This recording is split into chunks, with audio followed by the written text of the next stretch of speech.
이제 마지막 번째입니다. 첫 번째 항목이 하나님을 위해서 분노하라. 두 번째, 싸워야 될 대적을 바로하라. 세 번째, 작은 승리를 먼저 경험하라. 네 번째, 철저하게 훈련하고 준비하라. 다섯 번째, 하나님의 이름을 의지하라. 그다음에 여섯 번째, 믿음으로 보고 믿음으로 말하라. 일곱 번째, 머뭇거리지 말고 행동하라. 마지막 부분, 성령의 충만을 받으라입니다. 예수님이 부활하신 다음에 문을 걸어 잠그고 떠는 제자들에게 나타나셔서 무엇을 말씀하셨어요? 숨을 내쉬며 이르시되 성령을 받아라. 승천하시기 직전에 무엇을 말씀하셨어요? 누가복음 24장 49절입니다. 볼지어다 내가 내 아버지께서 약속하신 것을 너에게 부어주리니 너희는 위로부터 능력이 입히울 때까지 이 성에 머물라 하시니라. 언제까지? 능력이 위에서 입히올 때까지. 요 능력이 구체적으로 뭐냐? 여기 이제 사도행전 1장에 나와요. 누가복음 24장과 사도행전 1장은 연결되어져 있습니다. 승천 직전의 장면이에요. 사도행전 1장에는 이게 구체적으로 묘사가 됩니다. 사도와 같이 모이사 그들에게 분부하여 이르시되 예루살렘을 떠나지 말고 내게 든 바 아버지께서 약속하신 것을 기다려라. 요한은 물로 세례를 베풀었으나 너희는 몇 날이 못되어 성령으로 세례를 받으리라 하시리라. 성령님을 기다리라는 거예요. 약속하신 것 위로부터 능력이 비오는데 성령님을 언급하는 겁니다. 그게 이제 사도행전 1장 4절과 5절의 말씀이고요. 그 다음에 조금 건너뛰고 바로 그 다음 사도행전 1장 8절에 유명한 말씀이 나오는 거죠. 오직 성령이 너에게 임하시면 너희가 권능을 받고 예루살렘과 온 유대와 사마리아와 땅끝까지 이르러 내 증인이 되리라 하시리라. 예수님이 제자들을 부르신 목적은 전도예요. 영혼 구원입니다. 그런데 부활의 주님이 부활의 몸을 보여주신 다음에 제자들 보고 빨리 흩어져서 전도 다녀 이럴 것 같은데 그러진 않으세요. 전도 다니지 말고 그냥 예루살렘에 있으래요. 유대도 가지 말고 사마리아도 가지 말고 땅끝까지도 가지 말고 일단은 예루살렘에 있으래요. 언제까지? 위로부터 능력이 입혀질 때까지, 성령을 받을 때까지. 왜냐? 사람의 힘이나 능력, 노력, 의지, 수단, 방법, 나름대로의 발버둥만 가지고는 위대한 교회의 탄생이 불가능하거든요. 자, 제자들이 주님의 말씀에 순종을 합니다. 그래서 사도행전 1장 14절에 보면은 거기에 여인들 등장하고 예수님의 제자들 등장합니다. 그다음에 주님의 말씀을 듣던 사람들이 등장합니다. 마가의 다락방에 모여서 뭐래요? 오로지 기도하기를 힘쓰리라. 그게 사도행전 1장 14절이고 그 다음에 2장에 넘어가면서 10일 동안 기도를 할 때 그렇게 성령이 불같이 임해버린 거예요. 그리고 이제 교회가 탄생이 되는 겁니다. 교회의 탄생, 교회의 출발은 다른 걸로 절대로 안 되는 거예요. 불가능한 거예요. 그래서 예수님이 성령이 임할 때까지 기다리라고 말씀하시는 겁니다. 이게 성령님의 역사 능력입니다. 교회의 탄생만이 아니라요, 모든 영역에서 사람의 힘과 능력, 노력, 수단, 방법으로 안 되는 것을 가능하게 해주시는 분은 성령이다. 이게 초시일관 약속되고 주어지고 있는 말씀입니다. 제가 좋아하는 스가랴 4장 6절도 마찬가지입니다. 바벨론 포로기 마치고 예루살렘 땅 돌아와서 성전을 지어야 된단 말이에요. 돈도 없고 자재도 없고 기술도 없고 인력도 없단 말이에요. 성전을 짓는다는 것 자체가 불가능하단 말이에요. 그때 스가랴 선지자가 총독인 스룹바벨에게 전한 말씀이 뭐냐? 이는 힘으로 되지 아니하고 능력으로 되지 아니하며 오직 나의 영으로 되느니라. 지금 이제 한국 교회를 새롭게 만들어야 되는데 진짜 대붕이 다시 한번 일어나야 되는데 가능성이 안 보이잖아요, 인간적으로. 근데 이거를 가능하게 하시는 분이 누구냐? 성령님이시라는 겁니다. 자, 오늘 본문 돌아올게요. 사무엘이 다윗에게 기름을 부어요. 기름을 부었다고 해서 곧바로 왕이 되는 건 아닙니다. 그런데 다윗에게 기름을 부으면서 아주 결정적인 특징이 하나가 나타나는데 그 특징이 뭐냐? 다윗이 여호와의 영에 크게 감동되니라. 요거예요, 요거. 다윗의 전임자가 사울입니다. 사울이 사무엘을 만나요. 그런데 사무엘을 만난 직후에 사울에게 있었던 결정적인 변화가 뭐냐? 하나님이 성령을 부어주셔서 새 마음이 생겨나는 거예요. 여러분과 사울은요, 이스라엘 역사상 왕정 시대가 처음으로 시작되는 거예요. 마치 신약의 교회 시대가 시작되는 시점이 중요해서 성령이 임하기를 기다리게 하신 것처럼 왕정 시대가 역사상 처음으로 시작이 됐는데 이걸 가능하게 하시는 분이 누구냐? 성령님이신 거죠. 그리고 사울을 패하시고 다윗을 세우는데 다윗 왕조는 또 성경상 굉장히 중요한 역사적인 의미를 지니잖아요. 거기서 메시아가 탄생하시니까요. 근데 이 위대한 다윗 왕조의 출발점이 다윗인데 다윗에게도 역시 마찬가지예요. 성령이 임하심으로 위대한 다윗 왕조가 시작이 되는 거거든요. 이게 하나님이 일하시는 영적인 원리입니다.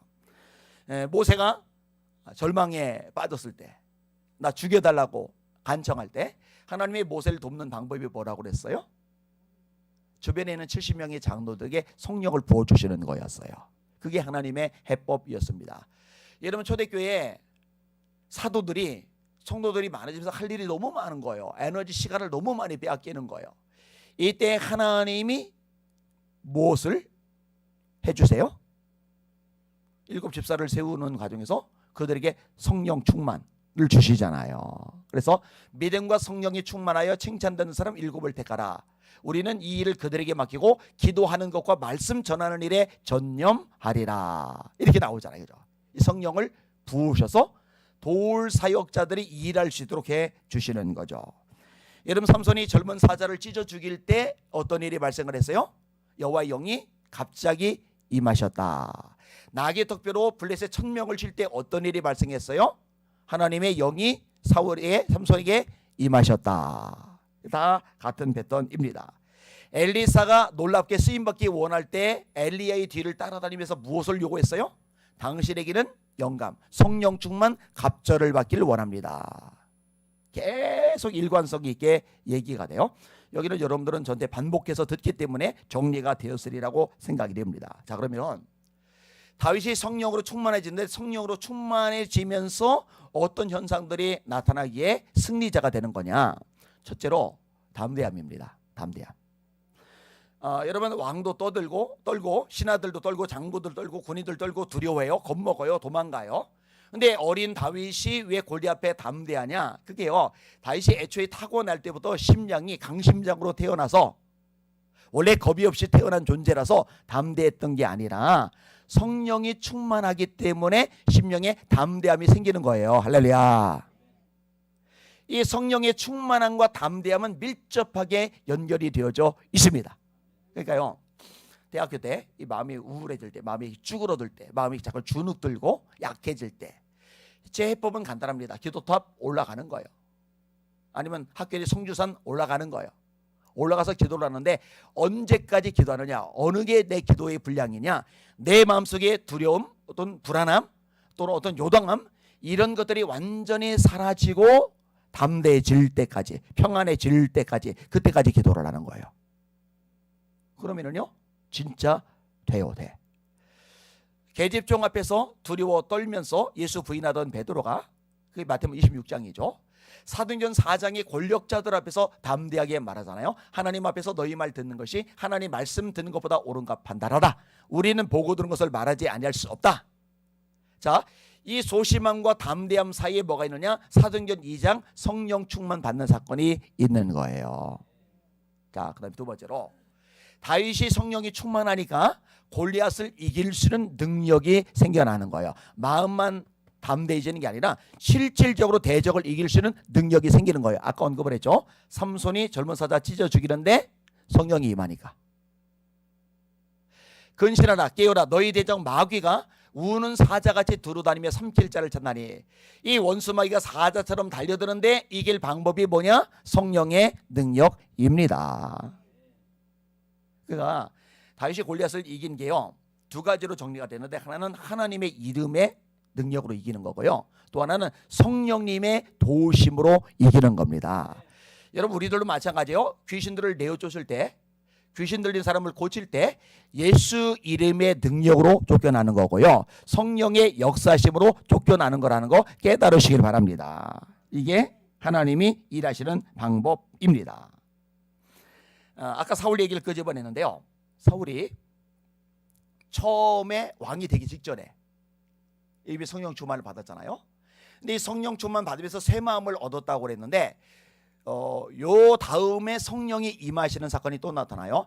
암몬 왕이 길랏 야벳을 쳐들어갔어요. 우리가 항복하겠다 그랬더니 암몬 왕이 뭐라면은 그러면 오른쪽 눈알들을 다 빼라. 그럼 너희들 항복을 받아주겠다. 그냥 항복을 받아들인 게 아니라 전부 다 장애인을 만들어 놓고 그 다음에 항복을 받아들이겠다는 거예요. 이 이야기가 이스라엘 백성들에게 전파가 되면서요, 다 막 울고 불고 난리가 났어요. 이길 길이 없거든요. 이스라엘은 아직 왕정시대도 아니고 사사시대 끄트머리인데 암몬은 이미 왕정시대이기 때문에 이게 권력이 막강하고 군사력도 빵빵하거든요. 그러니까 막 울고 불고 난리가 나요. 이때 아직 왕도 아닌 사울이 갑자기 용기를 내면서 사람들을 모집해서 암몬 사람과 전쟁을 치르는데 이길 수 없는 이 전쟁을 이기는 능력이 막 생겨나요. 그런데 이때 나오는 용어가 또 있어요. 이렇게 성경이 말씀합니다. 사울이 이 말을 들을 때에 눈알 뺀다 이 얘기죠. 그래서 전 국민들이 울고 불고 난리가 났어요. 울기만 해요. 한숨만 쉬어요. 한탄만 해요. 그런데 사울이 이 말을 들을 때에 하나님의 영에게 크게 감동되매 그의 노가 크게 일어나 이렇게 성경 말씀해요. 그리고 모집해서 이 오합지졸 갓 모집된 군대를 거느리고 정규 군대인 암몬의 군대와 싸워서 승리를 거둬요. 할렐루야. 성령의 능력으로 이기는 거예요. 대적은 우리 힘으로 이기는 게 아니에요. 성령의 능력으로 이기는 거예요. 자, 성령에 감동되니까 담대해져요. 골리앗 앞에 당당하게 말하는 거예요. 성령이 능력이 임하니까 그 능력으로 골리앗을 때려 잡는 거예요. 이길 수 없는 대적을 물리쳐 버리는 거예요. 자, 그다음에 하나 또 중요한 게 있는데 성령의 능력으로 모든 고난과 시련을 돌파해 버리는 거예요. 여러분, 다윗이 골리앗 때려잡고 나서 인생의 고속도로가 뚫리면서 탄탄대로를 마음껏 질주한 게 아니라 고생이 시작이 돼요. 여자들의 노래소리가 화근해요. 사울의 죽인 자는 천천히요 다윗의 죽인 자는 만만히로다. 여기에 시기심을 느낀 사울이 다윗을 주목하다가 결국은 다윗을 죽이려 들어요. 그래서 어떻게 해요? 광야로 도망자 생활하잖아요. 산속으로 도망자 생활하잖아요. 그러다가 거대한 천연동굴 아돔 동굴에 거하고 이때 환난당한 자, 빚진 자, 마음이 원통한 자 한 400여 명이 모여들었고 부모님은 모압에 망명을 보냈고 본인도 이제 블레셋 땅에 망명을 가고 시글락에서 빌부터 살다가 성은 불타버리고 재산은 날아가 버리고 처자식은 팔려가기 위해서 끌려가 버리고 부하들은 돌 들고 쳐 죽인다고 난리가 나고 근데 다윗이 안 꺾여요. 주저앉지를 않아요. 포기를 안 해요. 다윗이 크게 위급하였으나 다급하였으나 그 하나님 여호와를 힘입고 용기를 내었더라. 근데 이것도요, 다윗이 애초부터 대단한 믿음이 있어가지고 그런 게 아니라 어떻게 이런 걸 겪으면서 이 많은 걸 겪으면서 이 정도면 무릎이 꺾여야 되는데 주저앉아야 되는데 맥이 빠져야 되는데 절방해야 되는데 이제 손 놓고서 이제 나자빠져야 되는데 왜 이걸 다 돌파해 버릴까? 어떻게 이걸 다 뚫고 나가서 최후 승리자가 되는 걸까? 간단합니다. 성령님의 능력입니다. 우리의 힘이라는 것은 한계가 있어요. 우리 에너지라는 것은 제한이 있단 말이에요. 고갈이 돼요. 빠져나가요. 그러면은 힘이 없으면 어떻게 돼요? 여러분, 이렇게 앉아있는 것도 힘이 있어야 돼요. 걷는 것도 힘이 있어야 돼요. 뛰는 것도 힘이 있어야 돼요. 힘이 진짜 빠져나가 보면은 쓰러져 누워 있어야 돼요. 그런데 다윗이 힘이 다 빠져나갈 만도 한데 그래서 자빠져 버릴 만도 한데 왜 이렇게 견고하게 서 있고 걷고 뛰고 싸울 수가 있느냐? 새 힘이 있으니까. 그 새 힘은 성령의 역사하심에서 우리에게 주어진다는 거 깨달으시기를 주님의 이름으로 축원합니다. 사실 초대 예루살렘 교회 얼마나 탄압이 심했습니까? 얼마나 박해가 심했습니까? 스데반이 돌에 맞아 죽었잖아요. 야고보 사도가 헤롯에 의해서 살해를 당해 버렸잖아요. 성도들이 집에서 살 수가 없어도 도망자가 되었잖아요. 낯선 땅에 버려졌잖아요. 먹고 살 길이 막연하잖아요. 잠잘 곳이 없잖아요. 그런데 이 정도 되면은 교회가 쪼그라들고 코로나19 때 그거 조금 압박이 있다고 그 압박이 막 이렇게 쪼그라들고 막 그랬잖아요. 그럼 초대교회 정도의 핍박이면은 완전히 쪼그라져서 좁쌀만해져야 되는데 그 상황에서 교회는 점점 부흥했단 말이에요. 하나님의 말씀이 흥왕하여 세력을 얻으리라. 제사장의 무리도 이 도에 복종하느리라. 흩어진 자들이 전도해서 안디옥 교회가 떡하니 생겨나고, 안디옥 교회에서 바울과 바나바를 파송해서 각 지역마다 교회들이 생겨나기 시작하고, 이게 도대체 웬일이야? 웬 좋아요? 왜? 초대교회는 성령이 충만했거든요. 한국교회도 길이 하나예요. 대적을 이길 길 하나요. 승리할 길 하나요. 성령 충만해져야 됩니다. 여러분들이 한 사람도 아쉽시 성령 충만 받으시기를 주님의 이름으로 축원합니다. 그러니까 기도 찔끔하고서 이 정도면 된다 하지 마시고, 알아요. 여러분들이 알아요. 성령으로 충만해질 때까지 그게 여러분의 기도 분량인 줄 아시고 전력해서 기도의 시간을 늘려 가실 수 있기를 예수님의 이름으로 축원합니다. 셀리더들 하루에 2시간 기본이잖아요. 그죠? 그러면 뭐 그에 준하는 사람들은 다 그 정도는 해야죠. 권사님들 정도 되면 그 정도는 해야죠. 그 정도로. 그죠? 근데 이제 겨우 그냥 목사 하도 난리치니까 그냥 1시간 그냥 겨우 해주는 거 그냥. 근데 그것도 이제 대단해 보여요. 왜냐면 요즘 교인들이 워낙 기도를 안 하니까, 워낙 영권이 없으니까. 그러면 안 돼요. 성령 충만합시다. 아멘. 찬양하겠습니다. 197장. 197장.